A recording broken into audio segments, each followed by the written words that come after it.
ready now.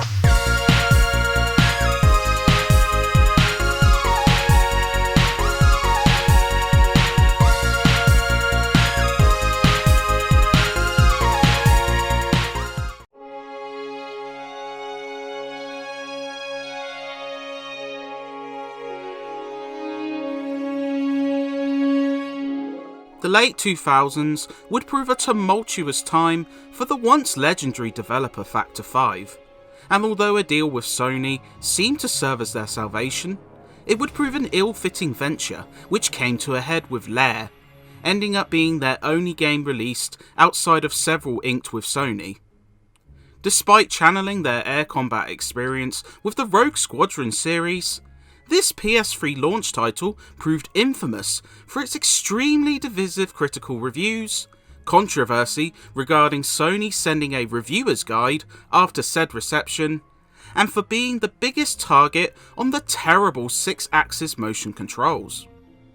It wouldn't be long before a more traditional control scheme was patched in, but unfortunately for this Dragon Rider title, some flaws were simply too deep to be fixed overnight.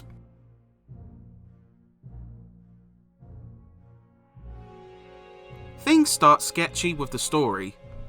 As the wealthy and seemingly righteous Acilia continually warring with the poor Mokai army, a divide caused by continual volcanic eruptions draining the resources of the land, players take the role of Roan Partridge, a skyguard of Acilia that learns the intricate motivations, class conflicts, and betrayals of war while riding his trusted dragon. The story, told through gorgeous cinematics and acted competently, is unfortunately for the most part completely forgettable. Most will struggle to recall the bland, impersonal roster of characters, and moments which attempt to add a flair of drama come off as misguided. The general thread proves to be predictable, oft-times cliched, and most damning of all, boring. Roy, where's Loden? I haven't seen him. The Diviner has declared an all-out war on the Mokai for the attack on the bridge. What's going on, Roan?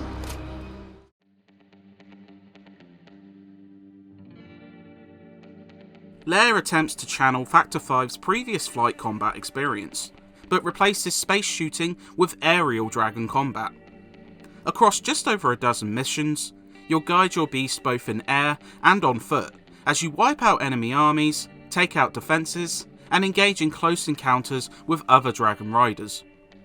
The short assortment of moves leaves little depth to spare here, as you can either tap to shoot multiple pelts of fire or hold square to perform a continuous breath, as well as some aerial moves like a 180-degree flip.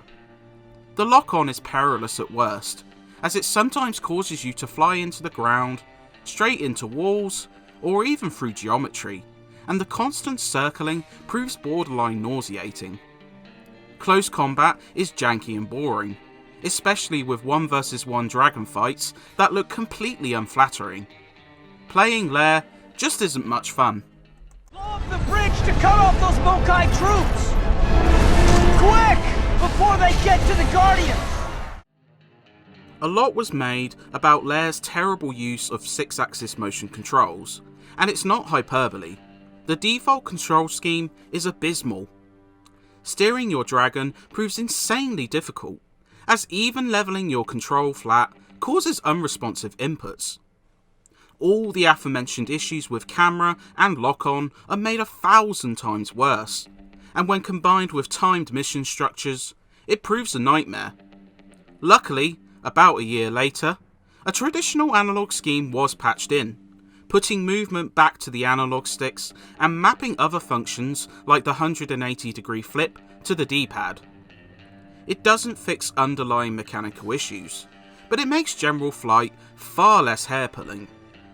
While some actions, such as ramming other dragons and quick-time events, still use 6-axis motions, they're much less prevalent. The campaign is fairly brief, lasting just shy of the 10-hour mark. Factor 5 would try to incentivize repeating missions for better ranks through unlockable dragons, upgrades, and extra content such as a full-blown commentary track, movies, and the like. Unfortunately, this is less tantalising when the missions are so frustratingly designed. Some rely on timed actions, such as wiping out assault towers before they destroy your fleet, but the window for failure can prove so small that it's incredibly frustrating. Lives allow you a couple of chances upon death, but a lack of mid-mission checkpoints can lead you to losing tons of progress when instant fail objectives aren't beaten quickly enough. A perfect storm of irritation.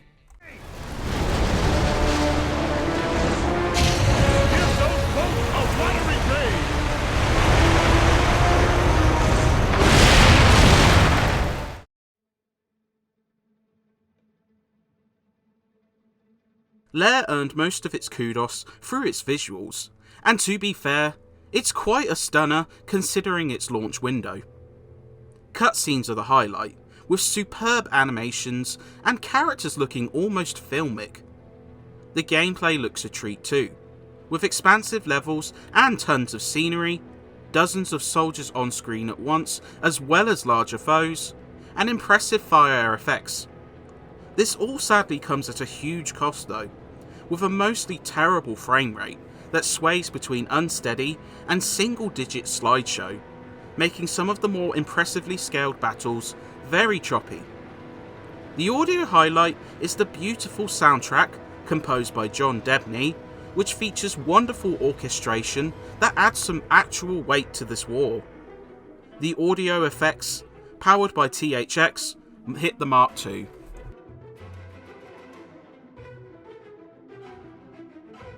Lair proves a disappointing and forgettable launch title, one which isn't short on visual splendour, but is bereft of fun.